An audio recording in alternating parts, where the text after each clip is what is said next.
डरना मना है भाई, हर एक प्रॉब्लम को पेन पेपर लेकर के सॉल्व कर लेना है भाई। क्लियर?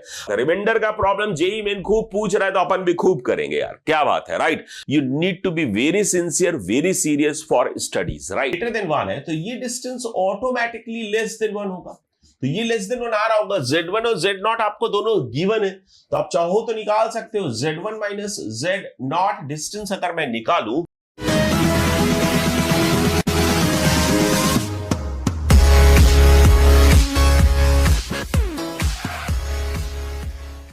ऐसी भी क्या बात है। रिमाइंडर का प्रॉब्लम जेई मेन खूब पूछ रहा है तो अपन भी खूब करेंगे यार, क्या बात है, राइट? तो भाई देखो अपन भी खूब कर लेते हैं यार। The reminder when different type of problems है, डरना मना है भाई, हर एक प्रॉब्लम को पेन पेपर लेकर के सॉल्व कर लेना है भाई। क्लियर? हर प्रॉब्लम को पेन पेपर लेकर के खुद से सॉल्व करना है, दो बार सॉल्व करना है, एक बार नहीं दो बार सॉल्व करना है। 2 बार सॉल्व करोगे भाई साहब, दिमाग खुल जाएगा, सोचने का तरीका आ जाएगा, थॉट प्रोसेस ऑन होगा, खुद ही अपनी टिप्स ट्रिक्स बना लोगे कि कोई जेई मेन में प्रॉब्लम आएगा तो मैंने ये 4 चीजें सीखी हैं और ये 4 चीजें लगा करके पक्का प्रॉब्लम बनेगा। But you need to be very sincere, very serious for studies, right? So focus रहिए। The reminder when 19 to the power 200 plus 23 to the power 200 is divided by 49। 49 का सब मल्टीपल क्या है? 7। 49 का सब मल्टीपल 7 है, तो मैं यहां पर 7 से रिलेटेड कुछ क्रिएट करना चाहता हूं, क्योंकि देखो 49 क्रिएट करना तो बहुत दूर की बात लग रही है, राइट? तो इसके सब मल्टीपल पे चले जाते हैं, तो सब मल्टीपल है 7। मैंने यही बोला था, सब मल्टीपल या मल्टीपल। तो यहां पर देखो, इसको मैं लिख सकता हूं, this can be written as 21 minus 2 to the power 200 plus 21 plus 2 to the power 200। थोड़ा सा दिमाग लगाओगे ना, हो जाएगा, इतना डिफिकल्ट नहीं है। थोड़ा सा दिमाग लगाओगे हो जाएगा, थोड़ा सा सीखोगे हो जाएगा, थोड़ा सा कॉमन सेंस लगाओगे हो जाएगा। बाकी सब बाइनोमियल का एक्सपेंशन है। अब कुछ नहीं दम बचा प्रॉब्लम में। जैसे आपने ये लिख दिया ना, this is the most important step कि भैया आप अपने गिवन नंबर को कैसे स्प्लिट करते हो। अब आपको पता है 21 का मल्टीपल आ रहा है, और 21 जहां तक 21 स्क्वायर रहेगा वहां तक 7 स्क्वायर आएगा। एक 21 में एक 7 है, 21 स्क्वायर में 2 7 है, तो इसका मतलब 21 स्क्वायर में 2 7 आ रहा है, इसका मतलब वो 49 से डिविजिबल है, राइट? सो ठीक है, what we can write it equals to, है ना, मैं लिख सकता हूं 19 to the power 200 plus 23 to the power 200। इसको अपन ने लिख दिया my dear friend, this is 21 minus 2 to the power 200 plus 21 plus 2 to the power 200। क्या ये सही लग रहा है? ओके जी, राइट। अब इसको अपन ओपन करेंगे तो ये आ जाएगा भैया 2 टाइम्स। अब देखना, सिंपल सी बात समझना कि यहाँ पे 200 है तो 201 तक जाएगा। कहां तक जाएगा? 201 तक। इसका मतलब ये एंड पॉजिटिव पे होगा। एंड कहां पर होगा? पॉजिटिव पे होगा। उसके 201 से पहले जो टर्म आ रहा होगा उसमें 21 स्क्वायर होगा। जो 21 इंटू, समझिएगा प्लीज, तो भाई 2 टू द पावर, जब लास्ट टर्म की बात करोगे तो वो 200 को n मान लेते हैं, तो NCN 2 to the power n वाला टर्म तो बचेगा, और NCN minus 1 2 to the power n minus 1 वाला जो टर्म होगा वो कैंसिल हो रहा होगा।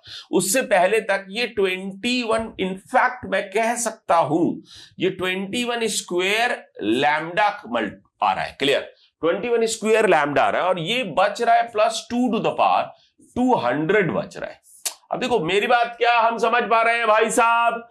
2 टू द पावर 200 वाला टर्म बच रहा है, 2 टू द पावर 199 वाला टर्म कैंसिल हो रहा है, मतलब जिसके साथ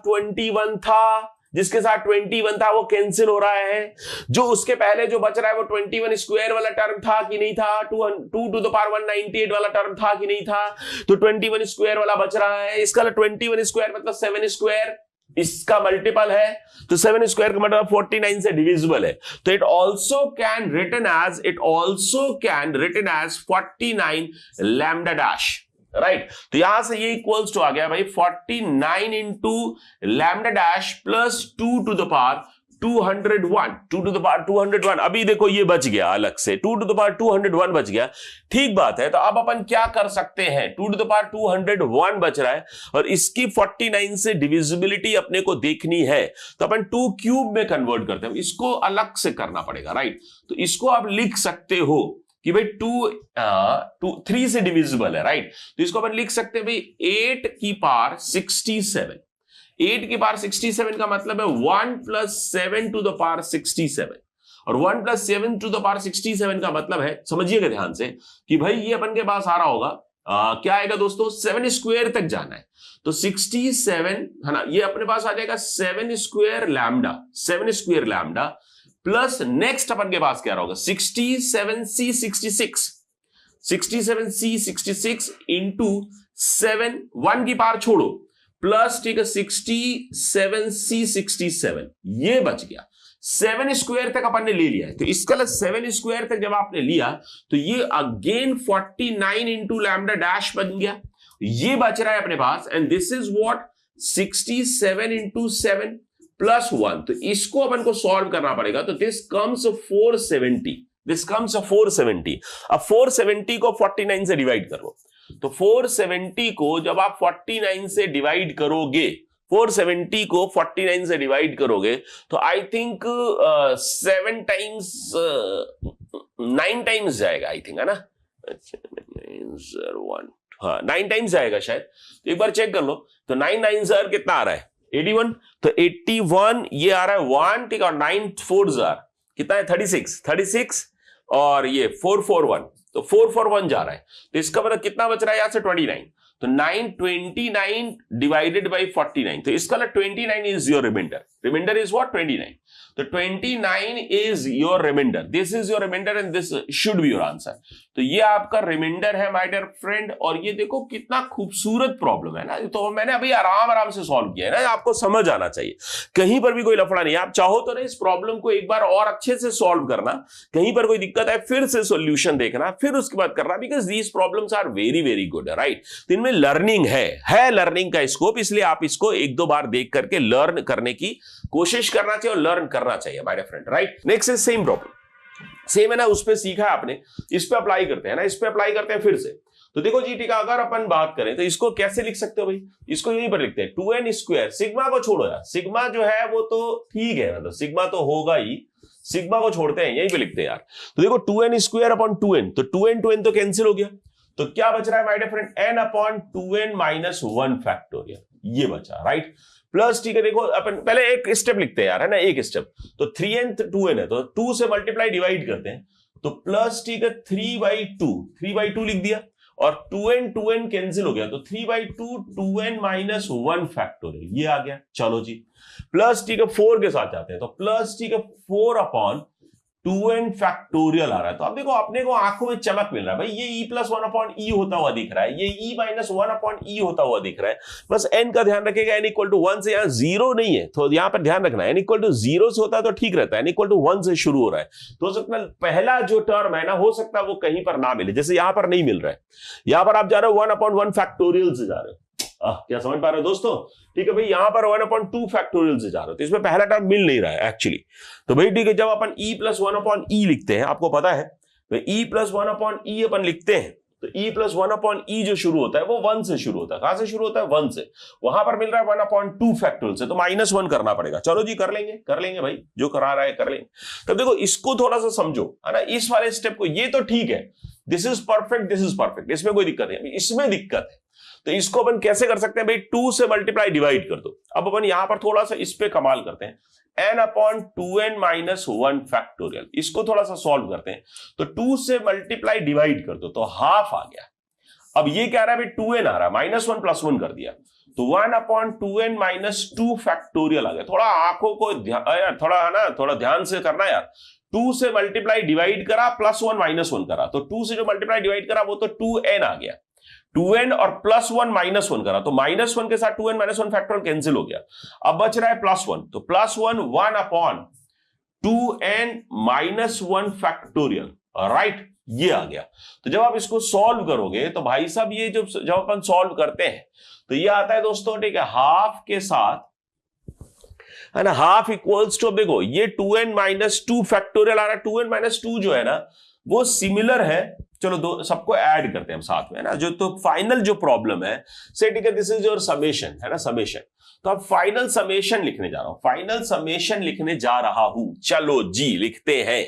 तो ये तो आपका जो फर्स्ट टर्म था वो फर्स्ट टर्म यहां पर है, राइट, तो देखो हाफ कोई दिक्कत नहीं, 2n - 1 फैक्टोरियल है, और यहां पर 3/2 है, तो इसका 3/2 और प्लस 2 हाफ जो है वो आ जाएगा भाई 2 आ जाएगा। तो 2 इंटू 1/2n माइनस 1 फैक्टोरियल एक तो जाना है अपन को, ठीक है भाई।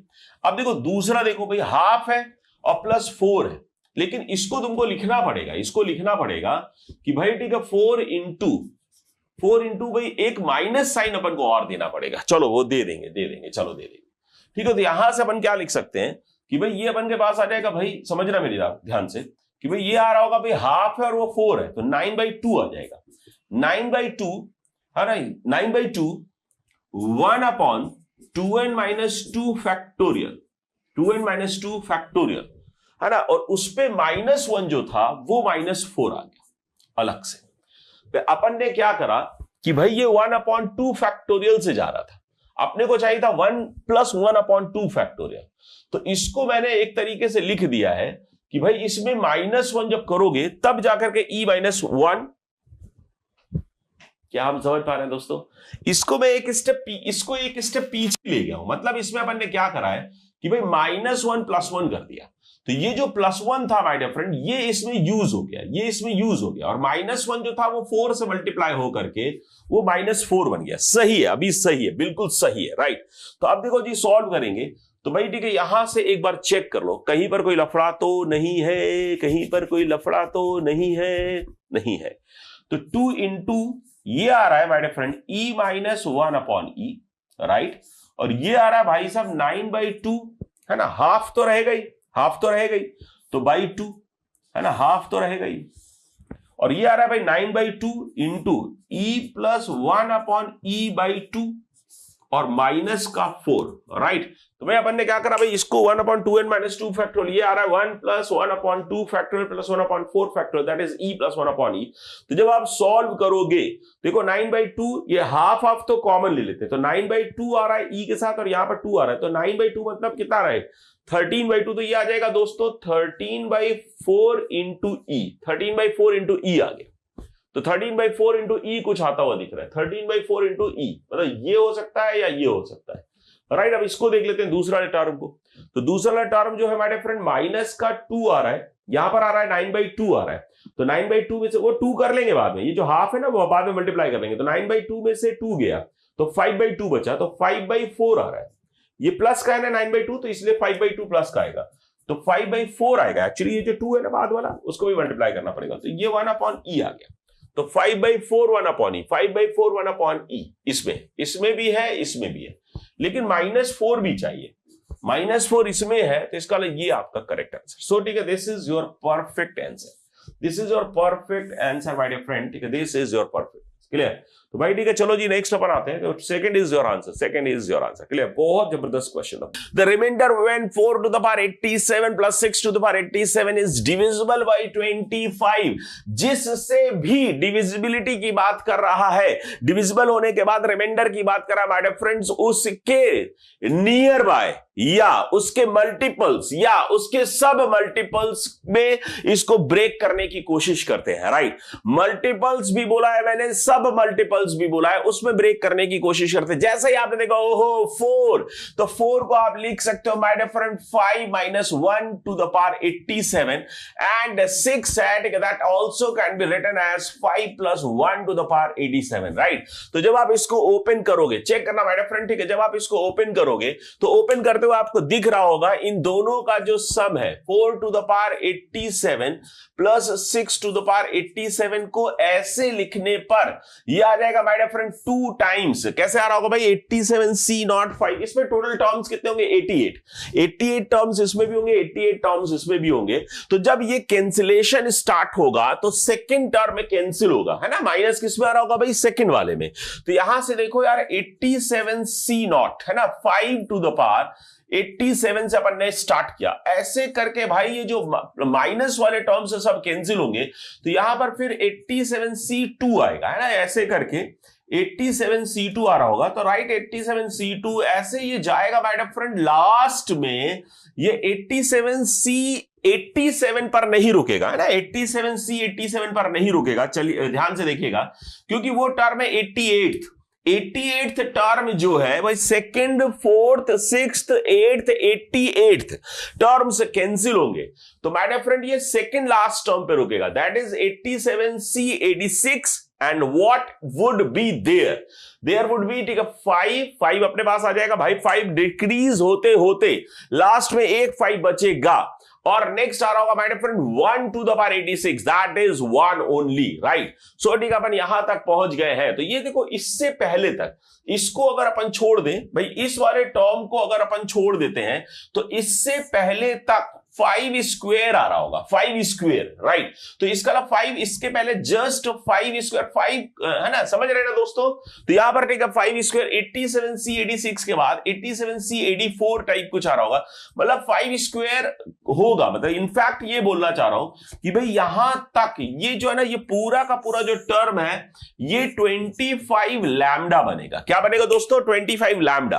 तो ये इक्वल्स हो जाता है 2 into 25 लैम्डा प्लस 87, राइट।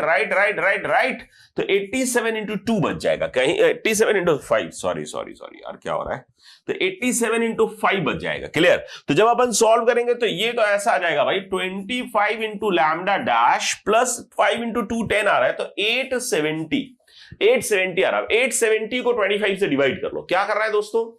870 को 25 से डिवाइड करो, तो ये अपन डिवाइड करेंगे तो 25 3s आर, तो अपने पास 75 आ रहा है, 12 120 तो 100 आ जाएगा, और 20/25, तो remainder should be 20, and 20 is your perfect answer है, 20 is your perfect answer with the constant term in the expansion. तो जनरल टर्म लिख लो, इसका जो जनरल टर्म लिखोगे तो जनरल टर्म जो आ रहा होगा वो आएगा भाई साहब 5 factorial divided by 2x to the power, क्या है भाई, 2x टू द पावर 1 है, 2x टू द पावर कुछ भी लिख लेते हैं, 2x to the power x to the r1 लिख लेते हैं, राइट, n1 लिख लो, 2x to the power n1, x to the power -7 to the power n2 और 3x square whole to the power n3, right. तो ये n1 n2 n3 divide कर ले, 5 factorial divided by n1 factorial n2 factorial